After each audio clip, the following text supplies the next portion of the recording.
ಮೈಸೂರಿನಲ್ಲಿ ಎರಡನೇ ದಿನಕ್ಕೆ ಕಾಲಿಟ್ಟಿದೆ ರೈತರ ಪ್ರತಿಭಟನೆ. ಜಿಲ್ಲಾಧಿಕಾರಿ ಕಚೇರಿ ಬಳಿ ನಡೆಯುತ್ತಿರುವ ರೈತರ ಧರಣಿ ಇದು.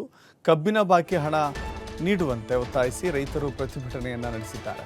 ಕಬ್ಬಿನ ಬಾಕಿ ಹಣವನ್ನ ಕೊಡಬೇಕು ಅಂತ ಹೇಳಿ ಆಗ್ರಹಿಸಿ ಪ್ರತಿಭಟನೆ ಇದು. ಕುರುಬೂರು ಶಾಂತಕುಮಾರ್ ನೇತೃತ್ವದಲ್ಲಿ ಈ ಪ್ರತಿಭಟನಾ ಧರಣಿ. ಸರ್ಕಾರ ನಿಗದಿಪಡಿಸಿರುವ ಹೆಚ್ಚುವರಿ ₹100 ಹಣವನ್ನ ಪಾವತಿ ಮಾಡಬೇಕು ಅಂತ ಹೇಳಿ ಪಟ್ಟು ಹಿಡಿದಿದ್ದಾರೆ.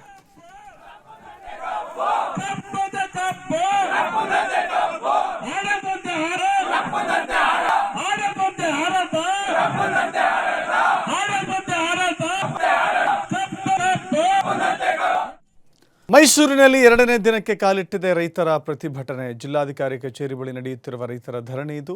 ಕಬ್ಬಿನ ಬಾಕಿ ಹಣ ನೀಡುವಂತೆ ಒತ್ತಾಯಿಸಿ ರೈತರು ಪ್ರತಿಭಟನೆಯನ್ನ ನಡೆಸಿದ್ದಾರೆ.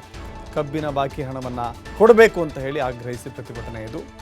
ಕುರುಬೂರು ಶಾಂತಕುಮಾರ್ ನೇತೃತ್ವದಲ್ಲಿ ಈ ಪ್ರತಿಭಟನಾ ಧರಣಿ. ಸರ್ಕಾರ ನಿಗದಿಪಡಿಸಿರುವ ಹೆಚ್ಚುವರಿ ₹100 ಹಣವನ್ನ ಪಾವತಿ ಮಾಡಬೇಕು ಅಂತ ಹೇಳಿ ಪಟ್ಟು ಹಿಡಿದಿದ್ದಾರೆ.